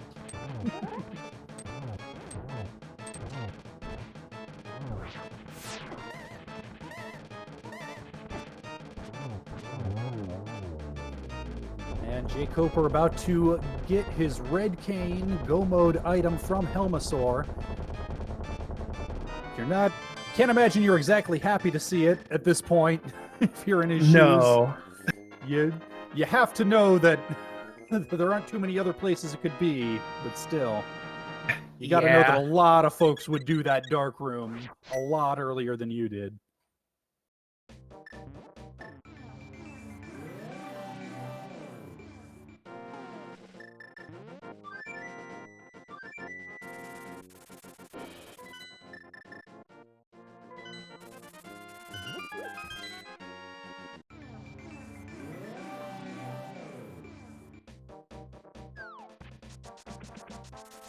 Meanwhile, Rick heading into his gauntlet. I've always found it nice that This randomized game of ours that relies so much on luck gives you this nice little stretch at the end where it's just pure execution. Oh yeah, like Link to the Past is it's a fantastic randomizer. Like there's such logical complexity to this game that there's so many different ways these items can be laid out, but then you still have these very familiar like execution sections that you can get good at them with a lot of practice. And GT Gauntlet, it makes you prove that. Like, how good are you at this game? Yep, and there's still enough RNG elements to the enemy movement patterns. You can't just totally muscle memory it. It's not on a script. You've still gotta be able to react to what the game throws at you. Absolutely. You walk in like that last room in particular. You walk into that, and if you're doing like half magic fire rod, you're still gonna figure out like, all right, where's the Stalfos moving? Can I? Is he gonna move in a way that I could just scoot left a little bit and splash a fire rod shot, or do I need to like go farther than usual? Usually you can just splash a fire rod and kill him, but sometimes it is a tricky Stalfos. Nice full magic drop from the Wiz Robes. They are on the big value prize pack. We'll take those. Yep, I think Rick was still safe, and of course he's got bottles if he needed them, but he was playing a little close to the line when it came to magic management there. Yeah, we're still holding the both those potions have been given, the free green and blue. I believe he still has. I think he bought a red that he used in what fight? He used a red, I think, in a fight. No, he didn't. He might have 3 potions actually. No, he has 2 bottles. How many have 3 potions? I'm guessing he consumed the green and bought a red. So he has at least a blue and I think a red. Yeah, that sounds right.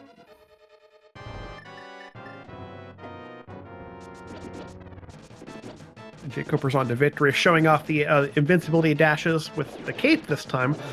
If you have the cape versus Birdie, you want to use the cape. It's a little bit less laggy, but either one works for purposes of taking care of this boss in relative safety.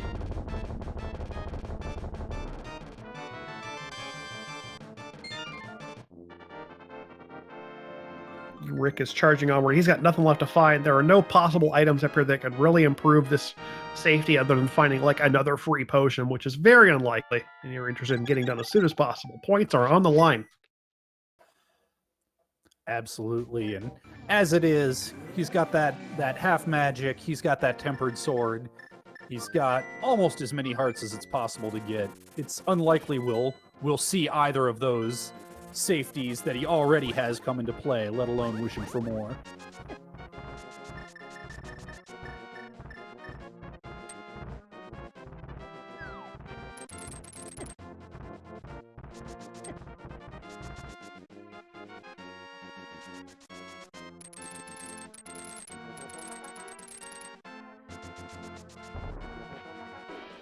Opens up the Aga 2 fight with a double, narrowly misses another double. Looks like just one more hit should do it. And there it is. Yeah, really not bad patterns for Aga 2 here. We'll take it.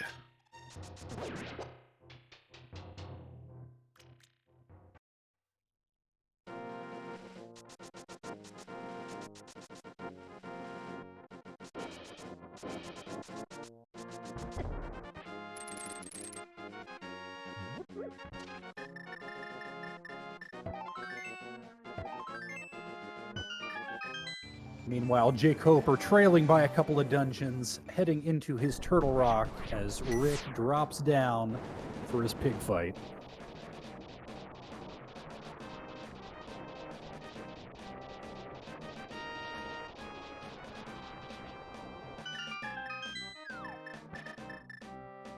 He's not phase 1 just fine. He's on track for his 1/1 tempered sword Ganon kill. Making good use of that Cane of Burn to just get some free hits in here, not to worry about the fire bats. Yeah, he's definitely got magic refills if he's using Burn this freely. Yeah.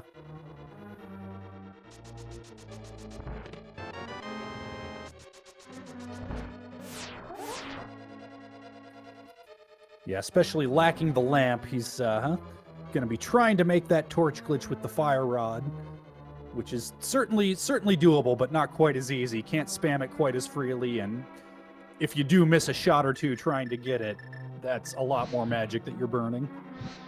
Yeah, not only that, but it really messes up your timing for getting triples on Silverless Ganon here. Ganon's getting a little bit rude with these teleports. Can you stop? There we go.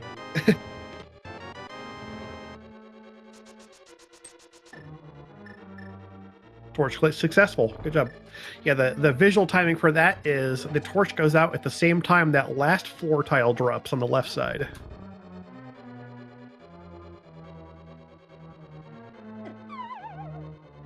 Ooh, bit early on that one. So the idea here is that you want to wait until after Ganon throws the fire bat, and right before he teleports, he raises his arm for 3 frames, and that 3-frame window is when you can actually hit him for a silverless hit. The sword spin makes it easy because it lasts for, I think, 30 frames, so it can easily cover that whole window of opportunity. And you need 12 spins with a tempered sword to take out. Oh no! Ooh, that's not what you want to see. Well, remember when I was saying he didn't need safeties? He's gonna need them for his magic meter now. Yeah, it's a good thing he has those refills. He's got at least a blue potion, which he's gonna need at this point. So there we see the knockback in the Ganon fight can be really really hazardous. If you think you're gonna get if you think you're gonna get hit, the best thing to do is to have no directions push on your D-pad, because the knockback from like a fire bat will always push in the opposite direction on your D-pad. And it's instinct to hold away from the pits. Like, that just makes sense. But you definitely don't want to be pushing away from a pit if you're going to get hit by a fire bat. Ooh, I don't know what safeties Rick did have, but what he didn't have was a fairy. That's a death.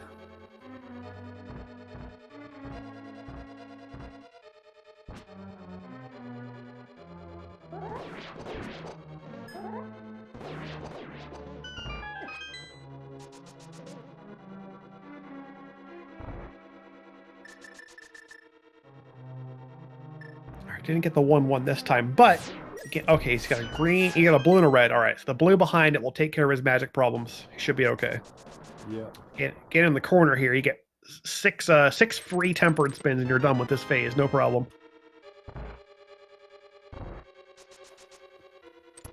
Yeah, I could definitely see Rick wading into that trident hit like he knows he's about to use a potion anyway and has nothing to lose. Yeah. You got it set in your mind, you're going to use your potions. Hey, go for it.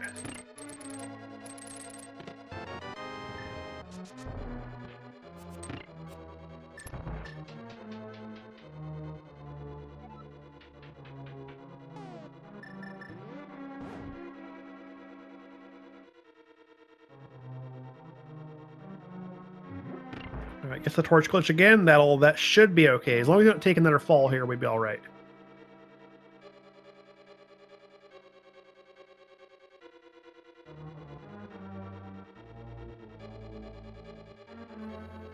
Nice triple on this cycle.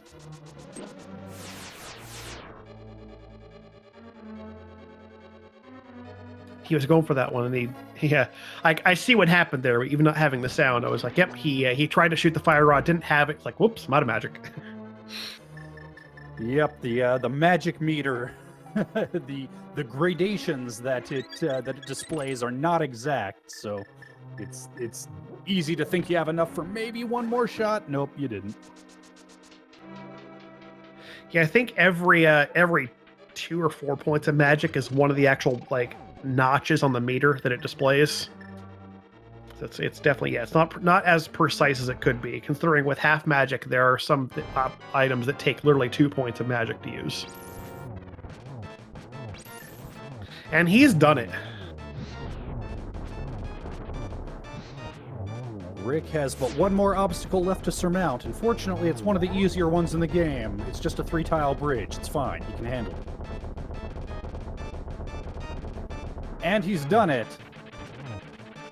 And Rick will finish in our racetime.gg room in 18th place with an official time of 1 hour, 43 minutes, and 17 seconds. GG.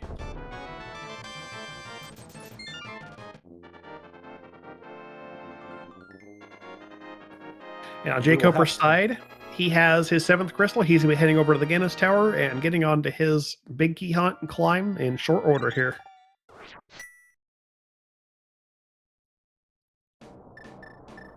And it does indeed look like Adirondack Rick is going to be making the main tourney here in the year of our Lord, 2021. Get your GGs in for Adirondack Rick. Yeah, the sheet I'm looking at here, the scores are being actively updated as the times roll in, but right now he's sitting just on the fringe of it at 123rd, so he could be looking at getting in just barely here. Yeah, well, we'll have to wait on the numbers to crunch on that, but since this is in fact our last qualifier, finishing in 18th place. Yeah, I think he's got a good shot at it, definitely. Yeah, pretty sure that should do it for him. Honestly, you got to be feeling pretty good, like with this being the very last qualifier, number 16 out of 16 possible, putting up a good enough score to get in. You just got to be like, man, you're glad this seed went well enough that you get in, because this seed sure had a lot of potential to go way worse. And it looks like we will be joined by Adirondack Rick. He is in the green room as we speak, and you may join us when ready, sir.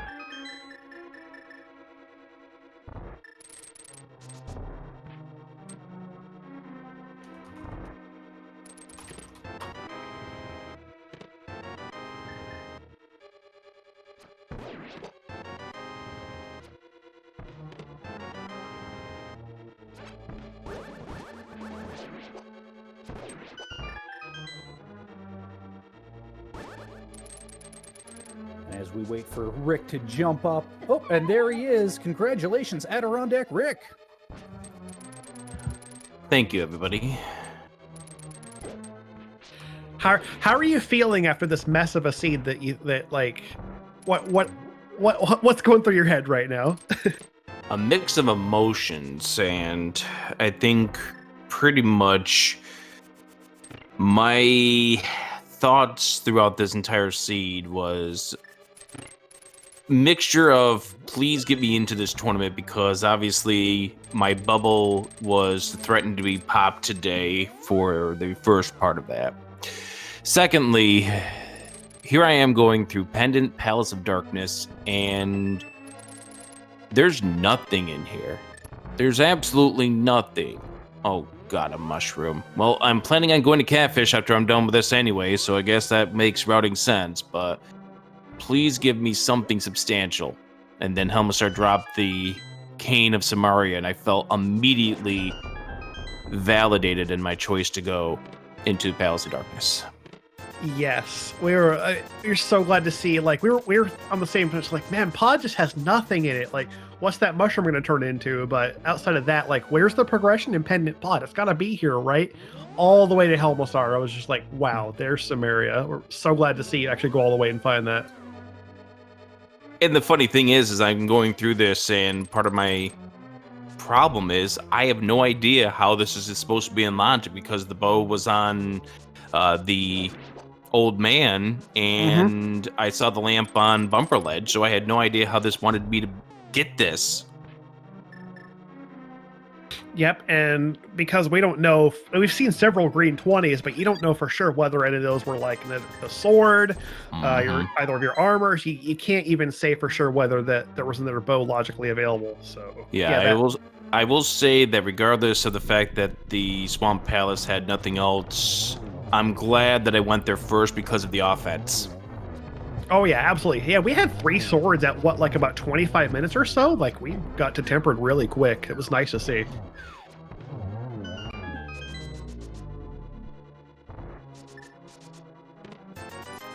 This just really, really felt like a seed that gave you a lot of mixed emotions, and then the Mids saga. Yeah, both the gloves being on the mountain. We've been saying all along that, like, there's a real god route here, but it's really hard to find it, because who sticks around on the mountain after finding one glove and all that other stuff? You get so much on the mountain. Who's gonna check? Like, you're probably finding one glove in Speck Rock Cave. Who checks Pendant Hera after all of that when you have 3 Dark World crystal dungeons to do? Here's my thought process on that. I was going to check Pendant Hera because I'm up on the mountain at this stage, until I got the mirror. Yeah. Mirror made it easier to get back up because otherwise you got to go around the mountain to get to Hera. So I was thinking if the mirror turns out to be in Hera, then I want to get in there to kind of help protect myself. And that's the way I went through this entire early game. I played kind of protective. I didn't want loose squares to turn up to be things that would hurt me otherwise, because that has hurt me throughout this entire qualifier process. Exactly, yeah. And that was the big thing here, is that this is my 8th qualifier that I'm in at this stage. I've been trying to fight ever since my 5th qualifier to get myself into being in a position where I could even get into this tournament after being in the low 70s after the 5th qualifier. So that was my strategy here, is I want to play conservatively and just make sure that I don't get messed over by one square that I didn't check. Exactly. Like you don't need a huge like top score to get in on this one. You just need like a good solid consistent score that's enough to put you in. Yeah, I think you accomplished that here. Yeah, we'll find out when the official numbers get. I know there's some unofficial spreadsheets right now that have me in there, and I'm hoping they're right. I mean, this would be a real good finish to this. If this ended up being the game that just kind of pulled it in for you, it'd be really nice to see. Yeah, we'll see how it goes. I see, based on the restream, where was that cape? That cape was in Purple Chest, of all places. That's right, Purple Chest, yeah. Purple Chest unlocked that logic chain, yeah. Yuck. This game is disgusting sometimes. It's like I was saying earlier, too. It's just like, if there's one item that tends to be the culprit in like these really gross logic chains, it's the lamp. And it really shows you just how valuable darkroom navigation is as a skill in running rando. Yeah, because I saw that lamp, and I'm pretty much under the assumption that unless the cape shows up really soon, I am not getting that lamp. Mm-hmm. Especially with the fire rod in my arsenal.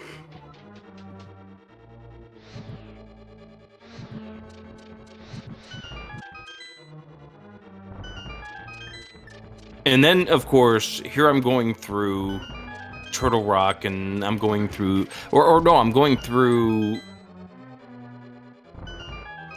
Finally getting the bits. Head on over towards the Meier area, and I'm like, okay, I'm gonna do Meier at the very least, but first I want to make sure that we are in go mode. Once I found that ice rod, and okay, I guess we don't need boots. Little did I know, just around the corner. Yeah, the boots just happened to be there. Yeah. Yeah, the ice rod was in a mercifully nice location, just kind of filling your lap once you go into Meier. It's like, oh, well, there's the ice rod, easy to find. Yeah, of course we don't get a God Meier in that case, but it is what it is. I mean, the seed played out the way I wanted to play out, and I did what I needed to do, I believe, to get myself into the field of 128. Yeah, like the way this one worked out was, I think, honestly really nice for anyone who's on the fringe trying to play themselves in, because like we didn't have fast finishes. Like our fastest finishes were 128s, which is like this seed had potential to be really fast, but you had to make like some really hard reads, and like nobody's gonna make every single one of those calls and get all the items as soon as possible. And the big thing for this seed is the fact that, unlike a lot of these qualifiers that we've had through the 16 qualifier system here, this one required 2 pendant dungeons. Double pendant required, yeah. We have had several qualifiers, and those are the ones that we have been calling the jet seeds, where no pendants have been required. Yeah, I like seeing it because, like I said, people like jet seeds, but I think for a qualifier format, you want to see it slow down, because then like you have a chance at more points if you don't have like five or more jet finishes on top of it that are just skewing the par time down a whole lot. So it just works out better if you're trying to play in. Yeah, I got exactly the setup I wanted to have for this kind of seed here. First of all, it wasn't a jet seed, and secondly, it was a seed where you play it safe, you're going to get yourself into a decent position. And Yep. I saw that there was a couple of places where I felt pretty good about myself. Like I said, the Cane of Samaria was a good thing. And then I'm thinking, okay, with the mids where they are, that means somebody could very easily dive Misery Mire without the cane. Maybe I might gain some time on them. Yep, we actually saw that from jkoper's side. He got back up to Spec Rock Cave at a bit later after dipping into Caneless Mire. Like he was going to Mire thinking hopefully Samaria's in there. Because he went to, we'll talk with him a little bit more, but he bailed out a pod before taking out Helmrasar. Ooh, that's unfortunate. Yeah. And on his side, he is into phase 4 on the Ganon fight. Just 11 more tempered spin slashes to go, and he will be done with the pig in short order here. Yeah, jkoper's been very, very knowledgeable with the randomizer, been part of this randomizer seed for a long time, so here's hoping that he can get into this tournament too. I know he had a higher position going into this, so here's hoping he can get in. Yeah, we'll have to see how the numbers all shake out once the official results are in and people start getting contacted. It kind of makes you wonder, like, I wonder how many people may have qualified, but may not decide to actually play.